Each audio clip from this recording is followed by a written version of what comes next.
Hey there, cats and kitties. I am the Blues Man, Johnny Blues, and with this video I'll be discussing briefly the second volume trade paperback of DC's Red Lanterns entitled Death of the Red Lanterns, written by Peter Milligan with art primarily by Miguel Sepulveda, as well as Guinaldo, Jimenez, Irwin, and Giorello, respectively, colors by E-Ring, Sinclair, Barreto, and Arcus, and lettering by Dave Sharp and Carlos M. Manguel. Red Lanterns Volume 2 collects issues 8 through 12 of the DC New 52 run of the title, as well as issue number 9 of Stormwatch.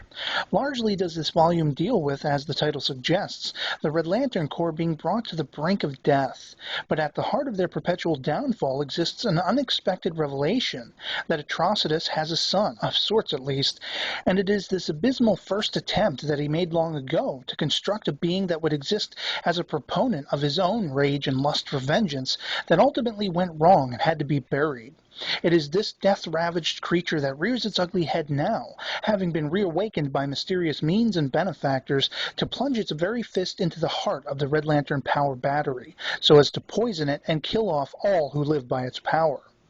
Coinciding with this race against time that the entire Corps must partake in to uncover those behind their potential murder is the internal struggle of newly christened human Red Lantern Rancor, formerly known as Jack Moore, and the brewing civil war between Atrocitus and his lieutenant, the rage-filled beauty Bleeze, which, as it happens, is herself having an internal struggle when she leads a charge of Red Lanterns against the Star Sapphires and meets an old acquaintance in the form of Fatality, who is now one of the Violet Ring-bearing Lovelorn Lanterns. Mistrust and fluctuating ongoing conflict beset all actions taken, as Rancors believed as readily as the Sapphires are, and even albeit briefly the Stormwatch team themselves, featuring Martian Manhunter, Midnighter, the Engineer, and others, to be the instigators of this massacre on the Red Lantern Corps.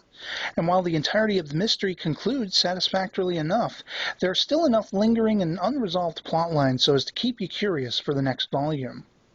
Milligan's best efforts herein are revealing aspects of the Red Lanterns that you haven't encountered before. He also puts a voice to the human bewilderment and horror that the Corps, by all accounts, should be seen through.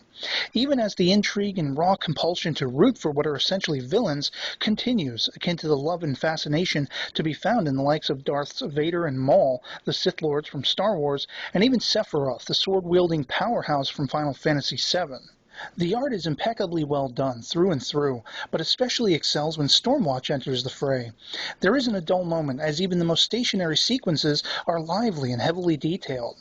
Suffice to say this was an overall enjoyable piece, though I'm not entirely sure by the end if the culmination was entirely satisfactory, as I did still wonder after things like Guy Gardner's briefly appearing and never showing up again, even though his dialogue expressly indicated that he would. I can only assume that this will carry on into Volume 3. And while it's a minor detail, I can say one of the things that truly intrigued me was Bleeze's nearly being, seemingly, seduced by the Star Sapphire ring offered to her by Fatality in a moment of weakness. Bleeze actually removes her cowl for a time, and her look and seeming vulnerability I thought was a brilliant contrast to her usual strength, rage, and rebellious nature. And it was also fun encountering some injected humor at the hands of the likes of Zilius Zox and even Dex-Starr, Atrocitus's cat, who was afforded recompense in the end for being punched out not only by Midnighter of Stormwatch, but also Abysmus, the son of Atrocitus himself. I'll be rating Red Lanterns Volume 2, Death of the Red Lanterns, a solid 4 out of 5. And I'd love to hear from you guys in the comments below if you've been following Red Lanterns, what you've made of the overall revelations and story thus far, and what you think will be coming next, and whether or not this video, if you haven't picked up Red Lanterns before, has influenced you to want to check it out. Let me know, and otherwise I hope this video finds you well, and I'll catch you all later. Peace.